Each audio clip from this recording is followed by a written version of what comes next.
C'est parfait. Bonjour à tous. Donc, nous sommes très heureux de vous recevoir ce matin pour notre nouveau webinaire en partenariat avec Metanext. Pour les présentations, moi, je suis Alexandre, je suis responsable du développement de Megaport en France. Je suis accompagné de Florian, qui est Technical Leader chez Metanext, et de Lionel, mon collègue, qui est Solution Architect chez Megaport. Le thème aujourd'hui, ce sera comment les technologies Network as a Service peuvent supporter les projets Move to Cloud des clients. Alors, vous le savez, de plus en plus d'entreprises sont confrontées aujourd'hui à des enjeux très importants en termes de grands projets de transformation numérique et de Move to Cloud. Donc aujourd'hui, l'objet de ce webinaire, c'est de vous montrer comment le Network as a Service permet aux entreprises de gagner en agilité, en souplesse, de gérer le réseau en temps réel, à la demande, en quelques minutes, et donc de supporter toutes les actions liées à ce projet Move to Cloud.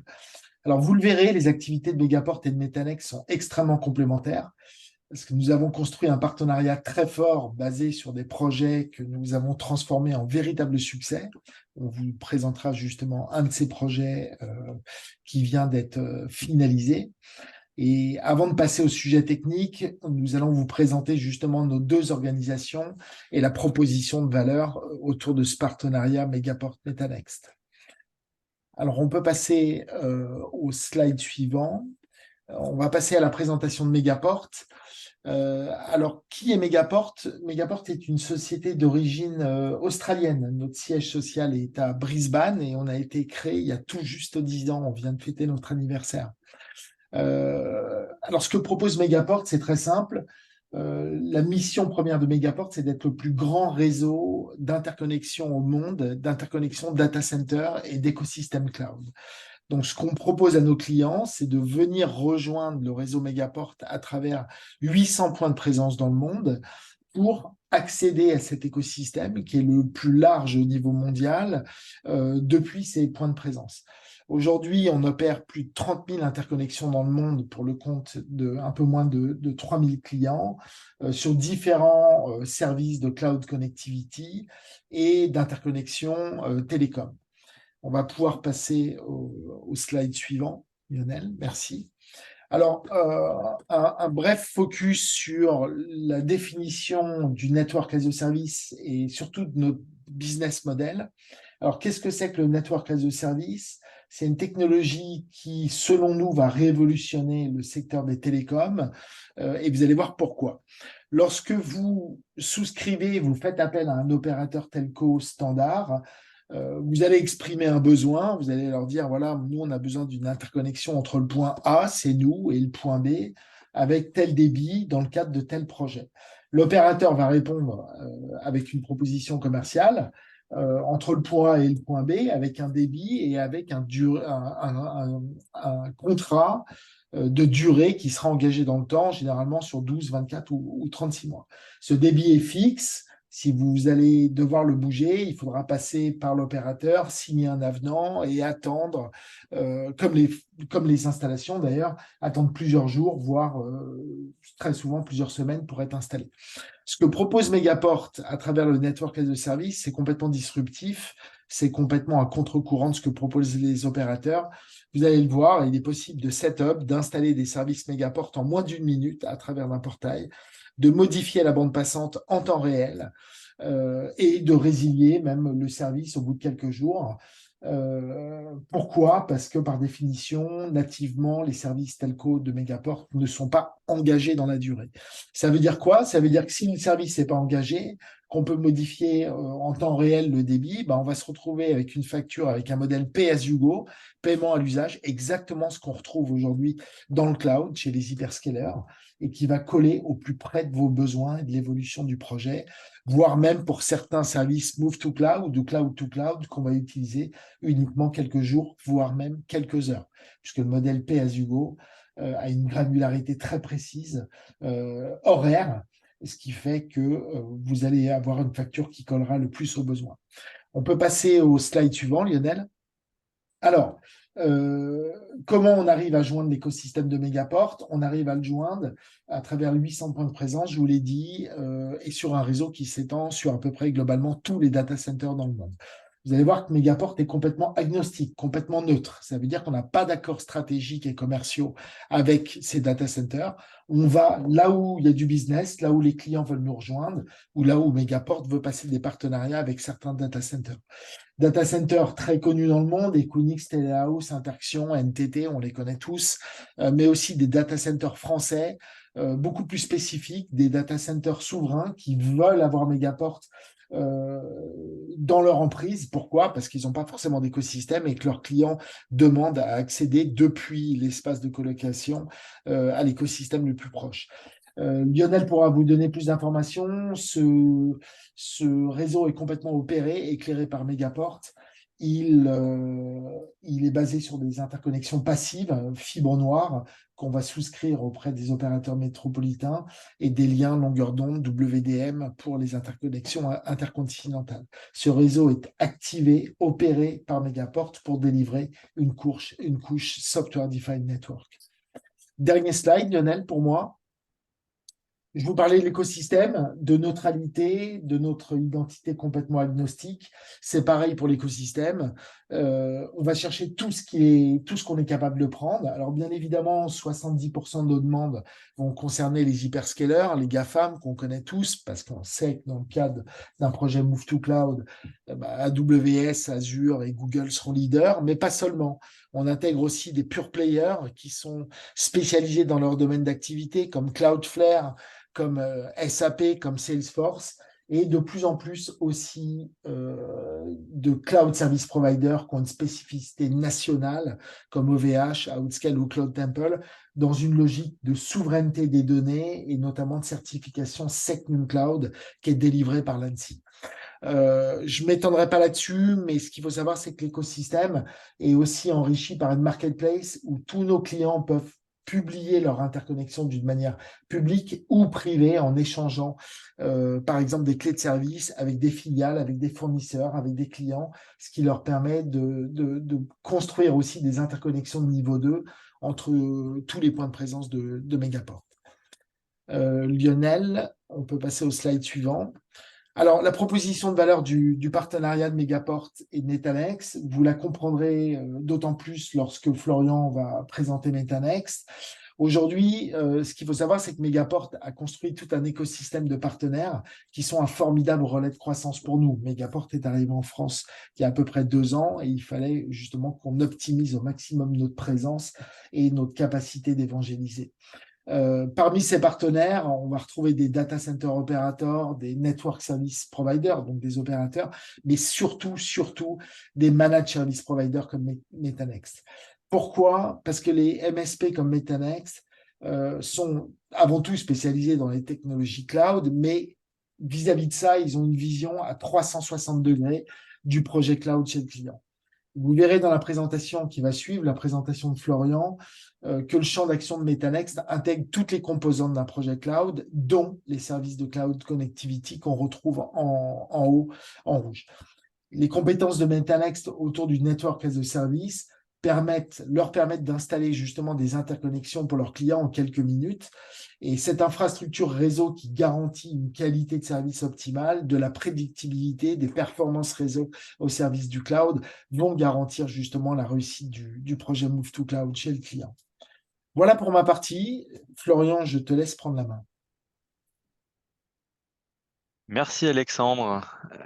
Allez, alors qu'est-ce que Metanext? Donc comme l'a dit Alexandre, on intervient sur vos projets sur le cloud à 360, donc on va intervenir sur toutes les phases du projet.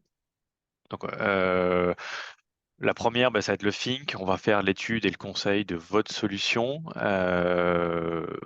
donc définir la stratégie, toutes les briques à implémenter, les solutions à retenir, à installer, notamment les solutions tierces telles que par exemple Megaport. Une fois que l'architecture est définie, etc., on va passer sur la phase de build. On va pouvoir intégrer toutes les solutions que l'on a définies en amont et les déployer. Et puis enfin, la dernière, Run the Cloud, où du coup, on va vous accompagner au quotidien, puis on va pouvoir faire la MCO avec notre MSP. Donc, sur la slide suivante, on est partenaire d'un certain nombre de sociétés technologiques, notamment les hyperscalers type Microsoft Azure, AWS, Google GCP. On va retrouver bien entendu Megaport. On a un gros partenariat VMware qui va être très utile pour l'étude de cas qu'on va voir juste après. Et on a aussi toute la partie, pardon, composante sécurité avec Aqua ou Lacework sur la partie cloud. Et bien entendu, aussi toutes les composantes open source qui gravitent autour du cloud, que ce soit pour du CI/CD, de l'infra as code, etc. Slide suivante. Alors un peu plus deep dive sur Metanext. Metanext, c'est une société de conseil sur le cloud. Et du coup, on a 6 pôles d'expertise aujourd'hui dans la société. Donc la partie Network and Security, de l'open source également, toute la partie cloud public, donc GCP, AWS, Azure, etc. Toute une composante virtualisation, entre autres VMware. Transverse à tout ça, on va retrouver du DevOps, de l'automatisation, de l'infra as code, et aussi une composante application native où on va pouvoir vous accompagner sur le refactoring des applications pour faire du cloud native. Dans la société, on est plus d'une centaine d'experts. On pousse nos consultants à se former et toujours être à la pointe de la technologie.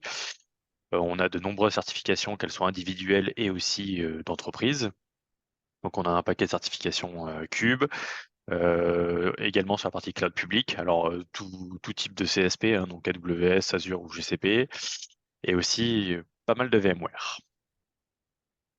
Slide suivante.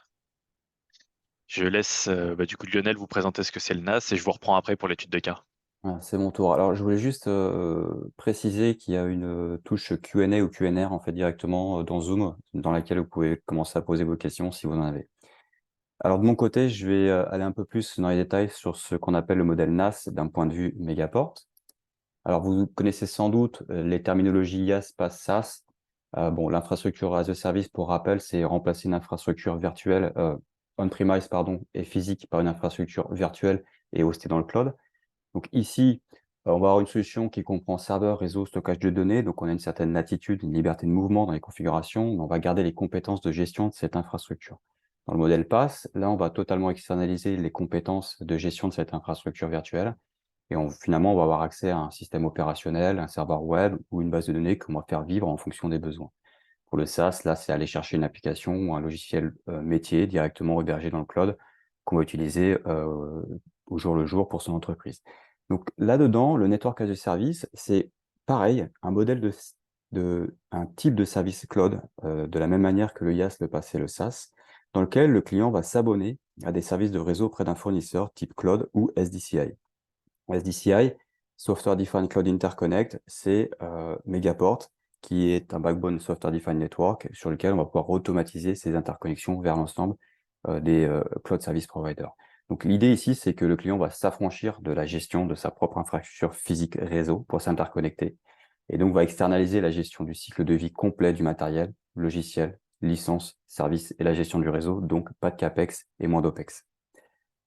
Donc concrètement, si on regarde une connectivité traditionnelle actuellement, si on prend l'exemple d'un client, d'un customer qui est en data center, il va devoir, de manière assez fastidieuse et coûteuse, monter un certain nombre de cross-connects en data center, donc les doubler pour avoir de la redondance, vers chacun des cloud service providers. Ici, on va avoir une certaine limitation dans le sens où on a besoin d'1 giga, 10 gigas ou 100 gigas.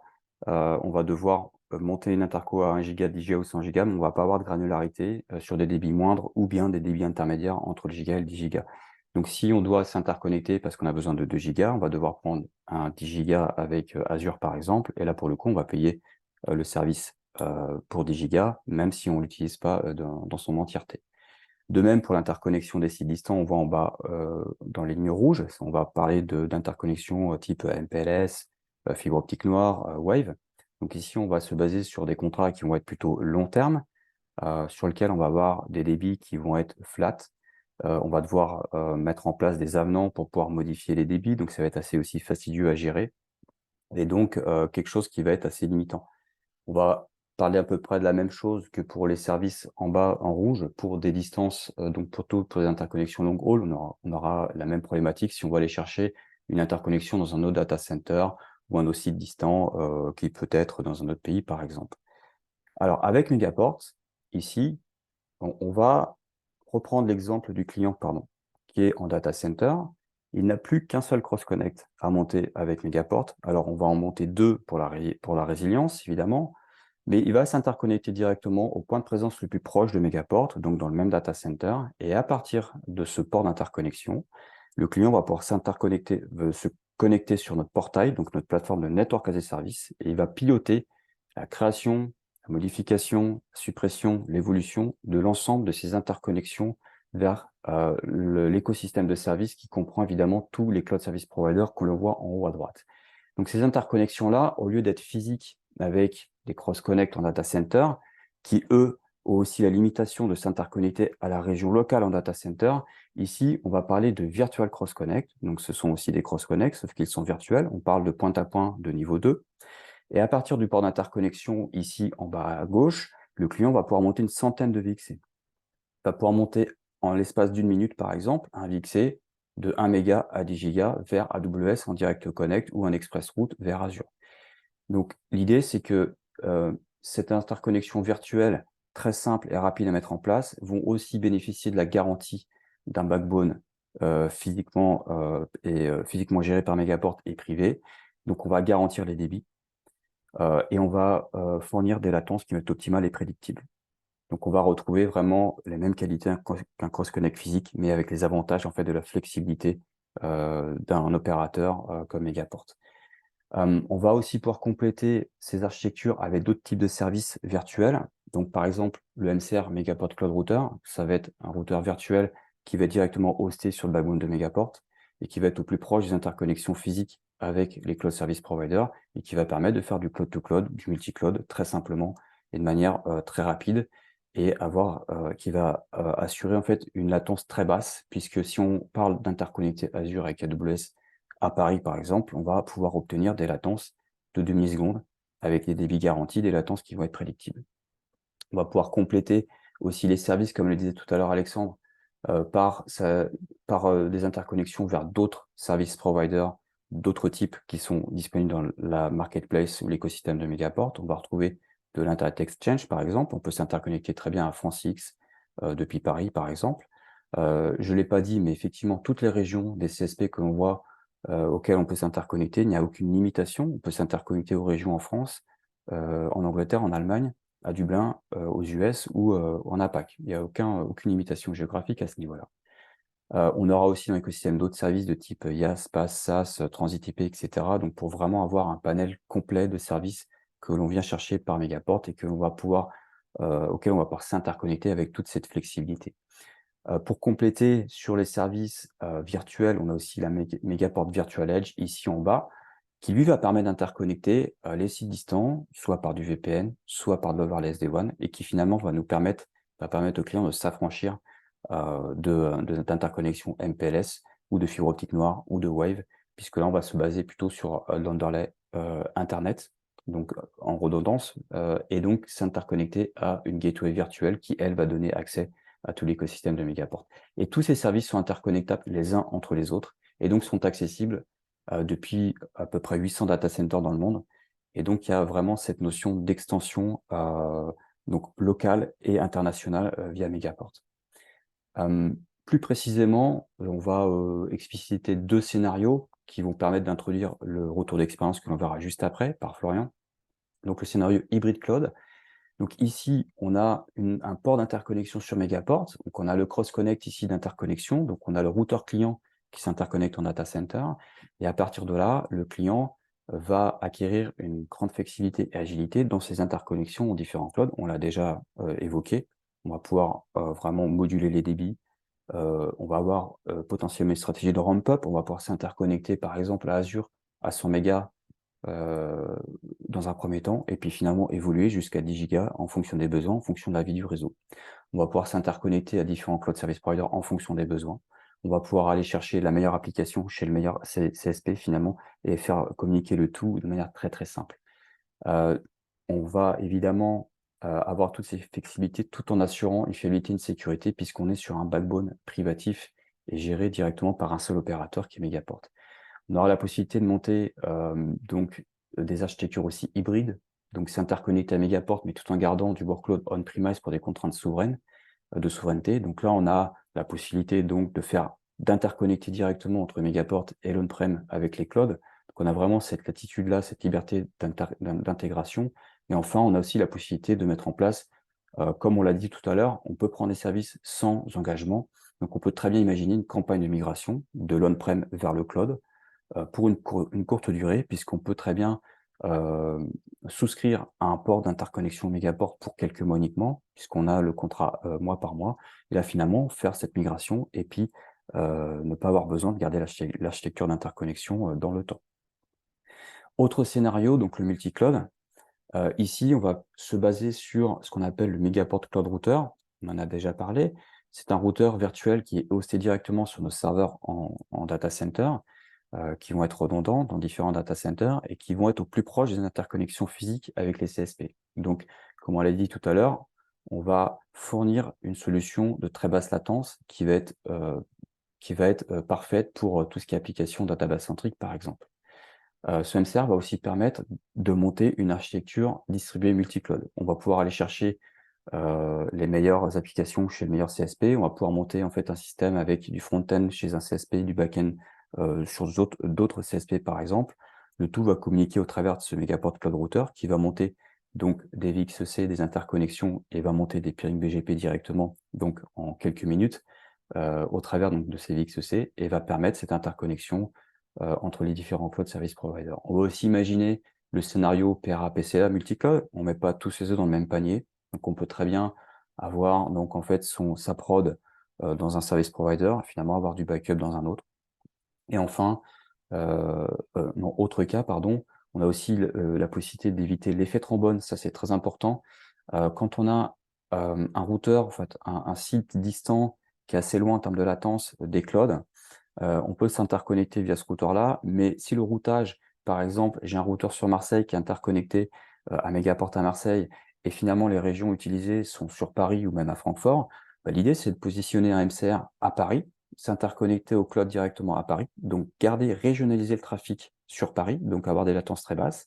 Finalement, le trafic qui doit retourner sur le site distant à Marseille le fera uniquement grâce au routage, puisqu'on va pouvoir interconnecter le routeur du client sur un port et on montera un VXC directement, donc une interconnexion entre la MCR et le port. Donc là, on a une notion d'hybridité et de gestion beaucoup plus efficace du trafic. Et dernière situation, la migration cloud à cloud. On a aussi pas mal de use cases dans lesquels on a des clients qui veulent finalement transitionner d'un service provider numéro 1 vers un service provider numéro 2, qui vont prendre une offre MCR le temps de cette migration. Donc, et une fois que la migration est terminée, peut s'affranchir finalement après du MCR, ou bien va le garder si jamais il y a du multi-cloud finalement qui est défini par la suite dans le projet. Pour terminer, donc tous ces services-là sont configurables dans un grand nombre de zones métro. On le voit sur cette map-là, c'est donc sur le backbone de Megaport qui est généralisable, qui est étendu en fait au travers le monde. On va pouvoir monter des interconnexions par port physique ou monter des MCR ou des MEE à Paris, à Francfort, à New York. Et on va pouvoir tout interconnecter ensemble au travers donc, de VXC longue distance, avec encore une fois des débits qui seront garantis. Là, pour le coup, on va pouvoir avoir une stratégie. Donc, quand on a une entreprise en fait, qui est multi-région, pouvoir s'interconnecter directement, localement au CSP, et puis pouvoir s'interconnecter par des liens backbone qui lui sont propres, mais qui sont virtualisés sur Megaport directement par des VXC. Je vais laisser maintenant la main à Florian pour la suite. J'arrête de partager. Je vais te mettre host. Voilà, maintenant, tu devrais avoir la main, Florian. Hop, merci Lionel. Allez, c'est parti, je vais partager les slides. Alors, je pense que... C'est bon. Ok. Alors, je vais vous présenter le cas client qu'on a eu avec Megaport. Donc, c'était une société de transport logistique européenne. L'environnement aujourd'hui du client est virtualisé à 100% avec la technologie VMware. Et ça aura un intérêt plus tard quand on va le voir. Son infrastructure était on-premise était obsolète. Bon, il y avait un certain nombre de VM qu'il fallait du coup évacuer. Alors, quels étaient les objectifs du client? C'était d'avoir une solution managée et résiliente, surtout flexible et agile pour pas retomber en fait dans les travers de l'infrastructure obsolète au bout de 5-6 ans. Euh, et donc du coup, le client voulait faire un move to cloud de la totalité de son environnement VMware ainsi que tous les services qui étaient associés. Donc par exemple, toute la partie NAS et backup. Donc quel est le rôle de Metanex dans tout ça? Donc je le rappelle, Metanex c'est une ESN spécialisée sur l'infra cloud. Et donc du coup, à ce titre, ben, du coup, on est intervenu pour le client sur la première phase de l'architecture, avec la définition de l'archi, avec toutes les solutions nécessaires pour répondre aux besoins. Donc c'est Metanex qui a identifié à ce moment-là Megaport comme étant le cloud service provider d'un point de vue interco pour répondre aux besoins. Ensuite, on fait une phase de chiffrage avec toutes les solutions qu'on a trouvées pour les proposer aux clients. Une fois que tout est OK, qu'on est tous d'accord, on passe à la phase d'implémentation. On va du coup implémenter tous les services qui composent l'architecture et notamment Megaport. Donc aujourd'hui, sur ce projet, c'est uniquement Metanex qui a intégré toute la solution Megaport directement. Puis ensuite, une phase de définition de la méthode de migration. Donc ça, c'est super important parce que chez Metanex, on ne veut pas que le client soit pieds et mains liés avec nous, même si on aime travailler avec vous. L'objectif, c'est de vous rendre autonome. Donc du coup, il faut qu'on définisse une méthode de migration sur laquelle vous pourriez être autonome pour faire la migration. Donc, on va en faire quelques-unes. Donc, à l'étape 5, on va en faire quelques-unes ensemble pour déjà la tester, cette méthodologie. Et puis ensuite, vous faire un petit peu le transfert de compétences pour la migration. Et puis ensuite, vous êtes autonome. On peut toujours, bien entendu, rester présent pour toutes les migrations ou uniquement en support si nécessaire. Et enfin, la dernière étape, dans le même objectif, afin de vous rendre autonome, c'est de vous faire une montée en compétences de toutes les solutions qui ont été identifiées et intégrées pour votre besoin auprès de vos équipes. Alors, pourquoi Megaport dans ce projet? Déjà, si on se souvient bien, l'un des souhaits du client, c'était d'avoir quelque chose de simple. Et donc, Megaport répond largement à ce critère. On va le voir après dans la démo. Un MCO qui est réduit. Alors ça, c'est super important parce que pour ceux qui peuvent connaître un petit peu les concurrents, aujourd'hui, la grande force de Megaport, c'est que, tout à l'heure, Lionel en parlait, du MCR. On peut mettre un routeur virtuel sur Megaport et ça sans avoir de compétences particulières sur du Cisco, du Junip ou je ne sais quelle technologie de routage classique. Sans gérer également la partie euh, hot dispo, etc. C'est un service managé par Megaport. Et donc, du coup, c'est beaucoup plus simple. Bien entendu, il faut que ça supporte le multi-cloud. Et donc, aujourd'hui, Megaport qui est capable de supporter le multi-cloud. Et on va le voir dans la démo, on aura mis 2 CSP. Et pour nous, Metanex, c'était aussi très intéressant parce que c'est compatible MSP. Et ce qui va nous permettre aussi de vous accompagner après au quotidien dans la MCO, puis dans les évolutions futures. Alors voilà le schéma d'architecture du client, anonymisé bien entendu et très high level. J'ai enlevé un paquet de choses, mais l'essentiel, on va dire, est là, avec Megaport ici en rouge. Alors je dis ici, mais on le voit pas. Tac. Voilà, donc avec Megaport ici, euh, 2 MCR pour la redondance, 2 ports, le client était sur Equinix. Ensuite, 2 Direct Connect et 2 cloud routers avec 4 GCP interconnect. Alors pourquoi 4? C'est pour respecter les best practices de GCP qui demandent 4 liens interconnect pour justement respecter les 4 nœuds de résilience. Tout à l'heure, je le disais que le client était 100% VMware sur la partie virtualisée, et ça c'est super important parce que du coup on a utilisé la solution VMC en AWS. Je ne vais pas rentrer dans le détail dans ce webinaire, c'est pas l'objectif, mais ça permet de faire un lift and shift très facile et très rapide de son environnement on-premise vers le cloud, avec une solution VCDR pour toute la partie DRP. Voilà, donc ça c'est l'architecture du client. Et puis ce qu'on va voir du coup maintenant ensemble, c'est une démo. Alors j'ai essayé de reprendre, pas identique, mais presque le design du client. J'ai enlevé 2 petits trucs qui servent à rien, notamment les 4 liens vers GCP, j'en ai gardé que 2, mais c'est exactement la même chose. Pareil, 2 direct connect, une transit gateway. Bon, j'ai utilisé qu'une seule AZ parce que là on est en mode démo, mais ça marcherait exactement de la même manière pour 2 AZ, pour la redondance. Et donc un petit tour d'horizon de notre infra sur lequel on va travailler. Donc un on-premise qui a été simulé sur AWS avec une machine en RDP qui est là, la machine en bleu, qui est connectée à Megaport, qui est elle-même connectée à AWS avec 2 Direct Connect et des GCP avec 2 Cloud Interconnect. Ce qui est en vert, c'est ce qu'on va faire ensemble. C'est-à-dire que toute la partie on-premise et un des liens Direct Connect, tout a été fait avant. Alors je l'ai fait en Terraform, hein, donc c'est facile à refaire. Mais comme on n'a pas 1h30 ensemble, mais qu'1 heure, on va se concentrer que sur ça. Donc l'objectif, ça va être de monter les liens, puis ensuite de tester si notre machine qui est on-prem sera capable de joindre un serveur applicatif, le vert ici, qui est sur AWS, et puis un serveur applicatif sur GCP, le rouge. Bon, allez, c'est parti. On va espérer qu'on n'aura pas la loi de Murphy. Donc, pour rappel, voilà le schéma. Donc là, je vais monter. Le premier, c'est le Direct Connect d'AWS. Donc on voit qu'ici sur la console Megaport, j'ai déjà créé mes liens Direct Connect sur AWS pour gagner un tout petit peu de temps. Donc une fois qu'on a fait ça, on va aller sur la console AWS, on va dans les connexions.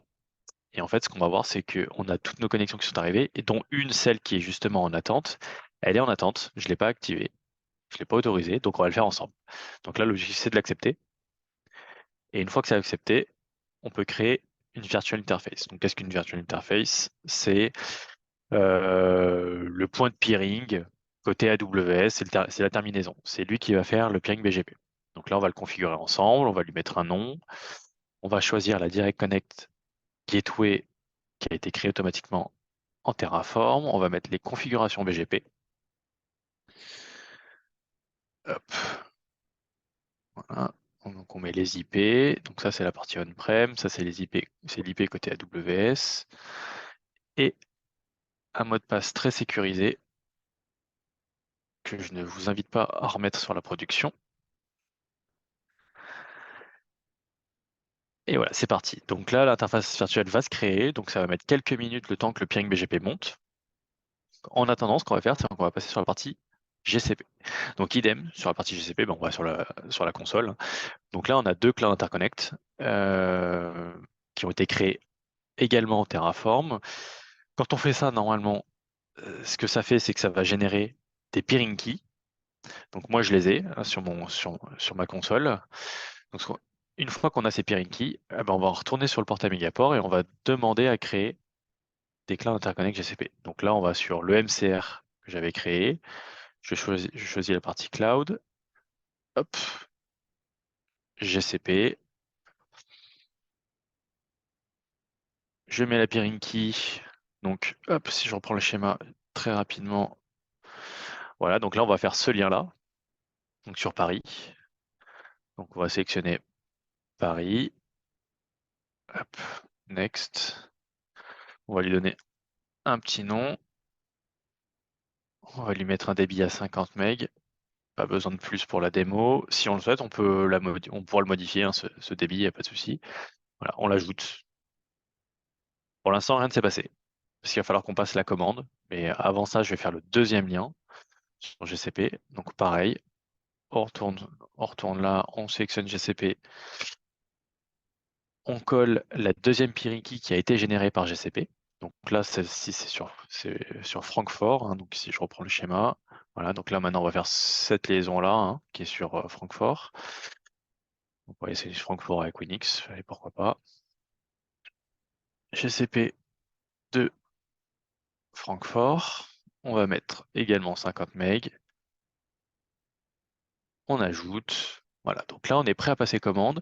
Je vais juste enlever ma petite fenêtre pour éviter que vous voyez mon code promo qui me permet de commander gratuitement.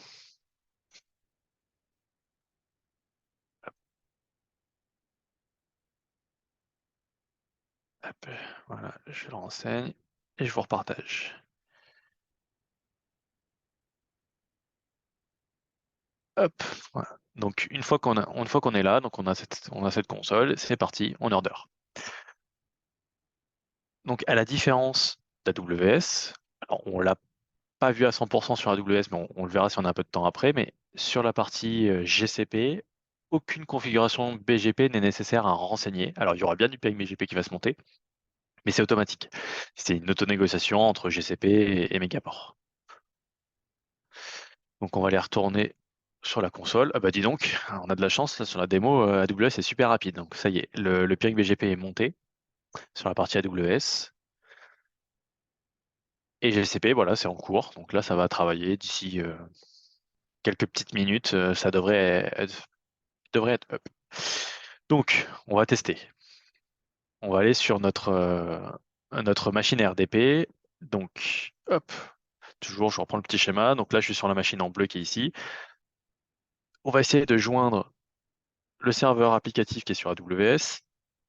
Donc, bah, c'est ça l'URL. Donc, j'avais fait le test avant. Ça fonctionnait parce que j'avais déjà le lien de backup, hein, si vous vous souvenez. Bon, ça fonctionne toujours, parfait. Voilà, un petit ping, voilà, c'est parfait, ça marche. Ok. Ce que je vais vous montrer également, bah, du coup, c'est la console de routage Megaport, donc ce qu'on appelle le MCR Looking Glass. C'est ce qui va permettre de voir toutes les routes que Megaport apprend. Donc ici, sur cette partie-là, on va voir toutes les routes que le MCR, donc le routeur virtuel, connaît. Et si on le souhaite, on peut aller plus en détail sur les neighbor routes pour voir tout ce que Megaport apprend et tout ce qu'il annonce. Donc là, on voit que GCP est absent, c'est normal, c'est en cours, c'est en train d'être monté. Par contre, ce qu'on voit, c'est qu'on a le lien vers l'on-prem qui est ici, donc avec une route, hein, c'est le subnet de l'on-prem, et ici le subnet de mon VPC applicatif numéro 1 qui est là, sur le lien primaire. Donc c'est appli 1 et non pas appli 1 backup. On va tester après la résilience et on va voir que ça va basculer automatiquement sur le deuxième lien de manière très transparente. Hop, allez, on va aller sur l'interface GCP, on va voir ce qui se passe. Bon ben voilà, il y en a un qui est up, ça y est, c'est monté. Le temps de parler. Voilà, donc là, on a une session BGP qui est up et l'autre qui va monter.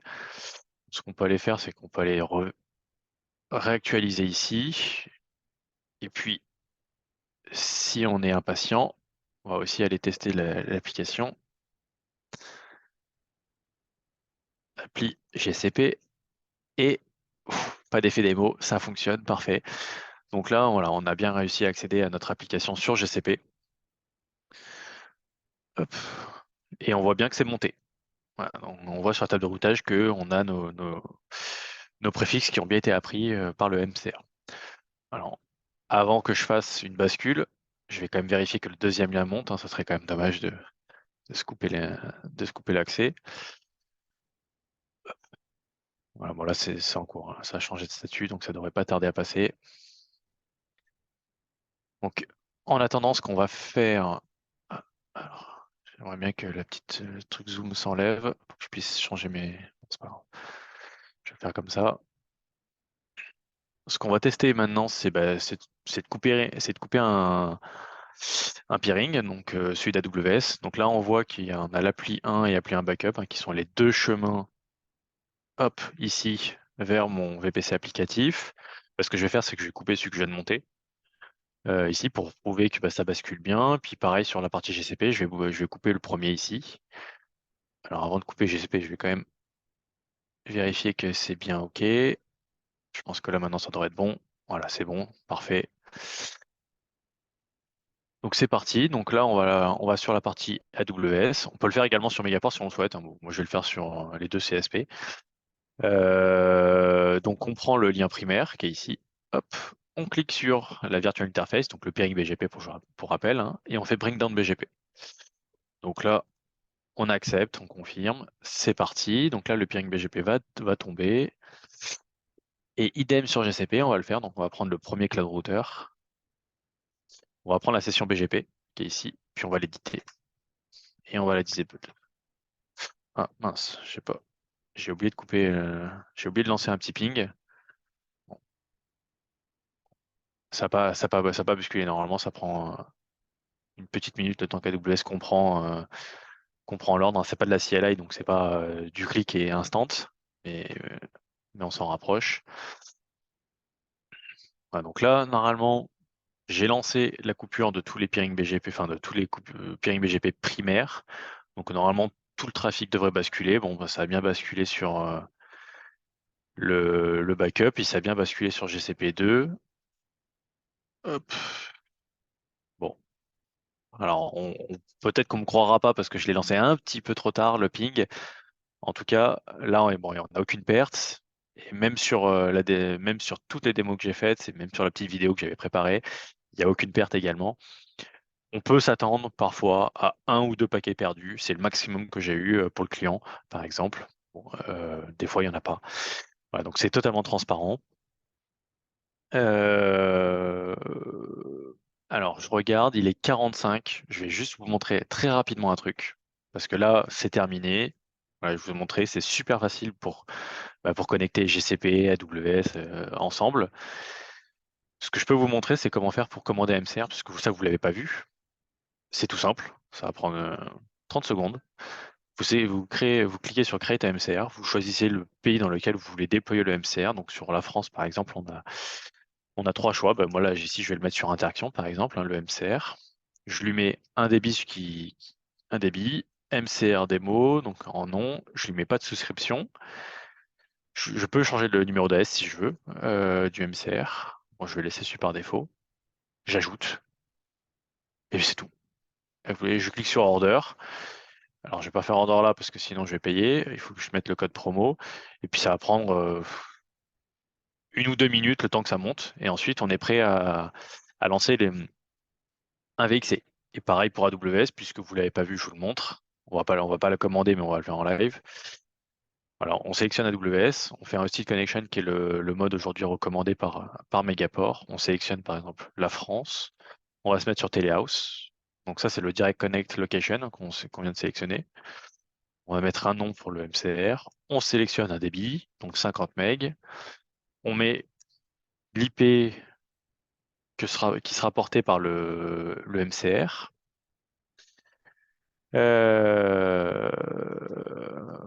Tac, tac, tac. Hop, voilà. On met un peering BGP, peu importe, hein, on met une IP, on met un numéro d'AS, ouais, un numéro d'AS, voilà. On fait ajouter, on fait next. Là, on met son double nom AWS Account ID, on fait next et c'est terminé. Après, ça arrive là, on a qu'à commander. Donc, vous voyez un peu la différence entre GCP et AWS. GCP, on est obligé de renseigner des informations BGP, alors que sur AWS, on est obligé de le faire, alors que sur GCP, on n'a pas besoin. J'ai fait le tour de moi de ma démo. Je pense que maintenant c'est le moment de passer aux questions pour ceux qui en ont, s'il y en a qui n'ont pas été répondues dans le Q&R. Ouais, tout à fait. Oui, J'ai déjà répondu aux questions qui ont été posées durant la présentation. Donc, s'il y a d'autres questions, n'hésitez pas à les poser dès maintenant. Nous avons un quart d'heure, 13 minutes exactement. On a le temps de répondre. Puisqu'on Euh, a le temps, en attendant, je vais passer la commande. Comme ça, on va voir en live combien de temps ça prend. Je vais juste mettre le code promo. Ouais. N'hésitez pas à poser question, à lever la main, à taper. Je vais répondre à voix haute aux différentes questions qui ont été posées aussi peut-être. Donc, est-ce que le MCR embarque des fonctionnalités de sécurité? Alors, si on parle de filtrage, d'API, etc., la réponse est non. Le MCR est un pur routeur BGP avec quelques options type métrique BGP, MED, espace prepending pour gérer la partie actif, passif ou actif-actif. On va pouvoir faire un peu de NAT, ajouter des routes statiques. Et puis, en fait, mettre en place des prefix lists. Là, évidemment, les prefix lists vont permettre de filtrer les routes qu'on reçoit pour éviter, pour maîtriser sa politique de routage. Maintenant, si on veut faire du filtrage jusqu'au niveau 7, là, on va plutôt se tourner vers la solution Megaport Virtual Edge.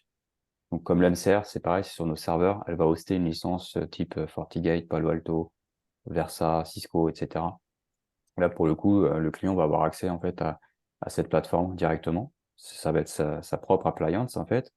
C'est interconnecté par exemple à son FortiGate en CLI ou en GUI et va pouvoir gérer en fait cette partie filtrage.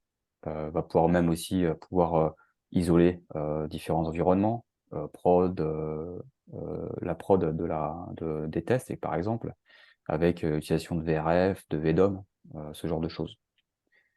Il y avait une autre question qui posait la question de l'overlapping.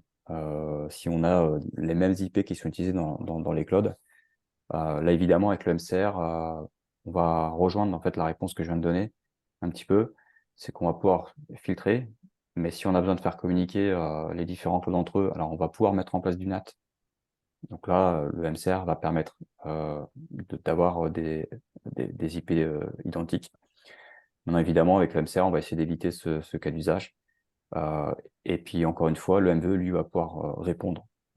Si jamais on a de l'overlapping et qu'on a besoin de faire de la translation ou quelque chose d'un peu plus conséquent que ce que le MCR sait faire, on va peut-être plutôt opter pour un MVE type FortiGate, Palo Alto, etc. Voilà. Donc, s'il y a d'autres questions. Alors, les configs Megaport sont-elles manageables as code? Très bonne question. API ou Terraform? Oui. Donc là, on a vu la démonstration qui est faite par le portail de manière, dans ce qu'on vient de voir en tout cas, était assez manuel. Mais comme l'a dit Florian, il y a une partie de la démo qui a été préparée en Terraform. C'est pour ça que la démo s'est d'ailleurs très bien déroulée, parce qu'il y a une préparation assez conséquente de Florian derrière.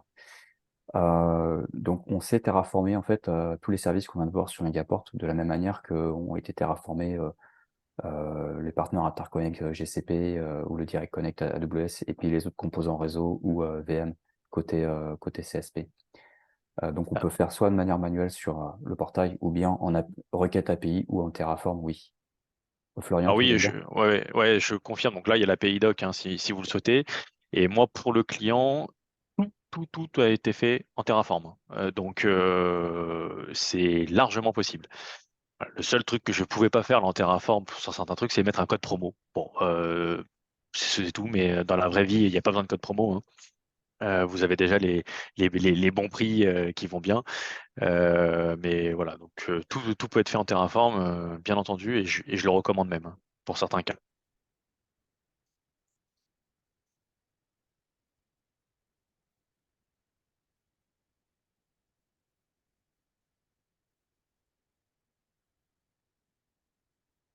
Voilà. Y a-t-il d'autres questions? Je pense pas. Pour l'instant, non. On va attendre 2-3 minutes encore, éventuellement, jusqu'à 55 ou Voilà, 54.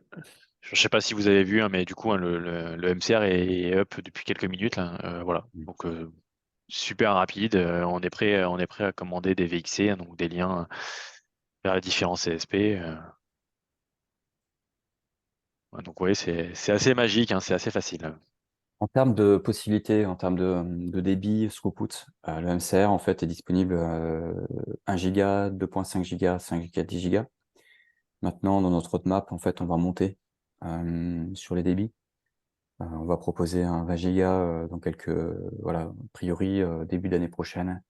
Et puis on va monter au fur et à mesure voilà, des requêtes et demandes des clients qui qui nécessitent d'interconnecter à multi-10 gigas ou à 40 gigas, voire même on réfléchit à monter un MCR type 100 gigas, pardon. Donc en termes de performance et en termes de capacité, en fait, comme on l'a dit au début, on a une certaine agilité qui nous permet justement d'offrir d'offrir en fonction de ce que le marché nous demande. OVH Cloud Connect va-t-il être intégré au provider Terraform? C'est une très bonne question. Notre provider Terraform, le provider Megaport sur Terraform, embarque déjà pas mal d'options pour l'instant avec les hyperscalers pour monter directement les intercos. Donc on va faire évoluer, on fait évoluer en fait au fur et à mesure en fait ce provider. Là notamment, on va ajouter la possibilité de monter des MVE, ce qui n'était pas disponible jusqu'à présent. Jusqu'à présent, ça avait vraiment automatisé la partie port, VXC vers les hyperscalers ou point à point et MCR. Donc là, on attaque la partie MVE. Et évidemment, alors le provider Terraform, il est un peu en mode best practice au niveau du développement de notre côté. Mais plus on a de demandes et plus on agit vite en fait sur les ajouts de fonctionnalités. Donc la réponse est oui, ça va arriver.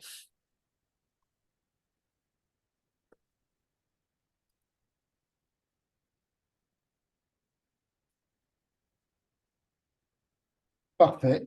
Ben, s'il n'y a pas d'autres Alors, il y a questions. une dernière question, Ah, ou peut-être une avant-dernière, je ne sais pas. Il est 54. Proposez-vous du monitoring pour connaître la capacité restante côté port provider? La réponse est oui. Encore une fois, de manière manuelle par le portail ou en API, on peut aller récupérer, on peut poler en fait notre API pour récupérer le taux, l'activité finalement du port ou du MCR. Et effectivement, se créer même des alertes de capacité, enfin de seuil atteint en termes de débit. Donc oui, la réponse est oui. Si on a besoin d'upgrader, ne pas être bloqué en cas de besoin d'upgrader. Ouais, après, effectivement, en termes d'upgrade, si on a besoin, si on part avec un MCR 1 giga, par exemple, et qu'on a besoin de plus de capacité, on va avoir la possibilité de monter un deuxième MCR de plus grande capacité.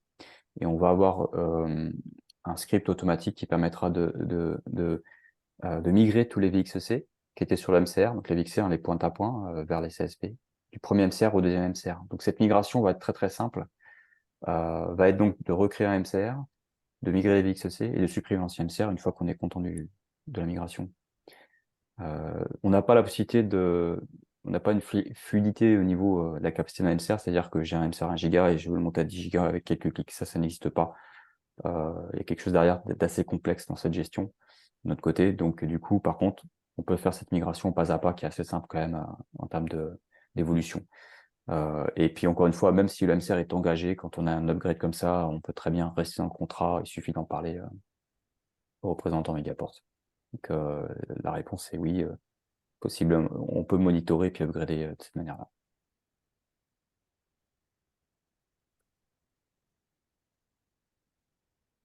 Voilà. Il n'y a plus de questions.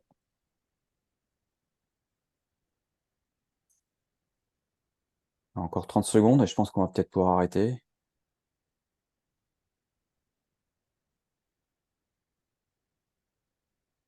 En tout cas, merci à tous pour votre présence. Ouais. Merci à tous.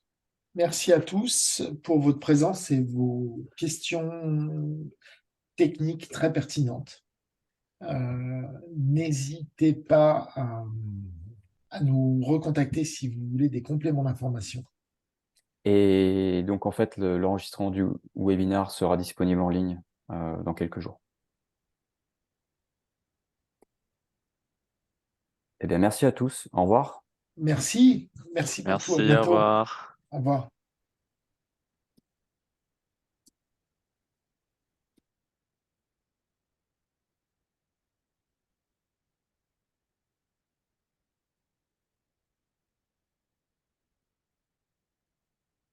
Je te repasse. Ah ouais, je veux bien, ouais. Je vais stopper l'enregistrement.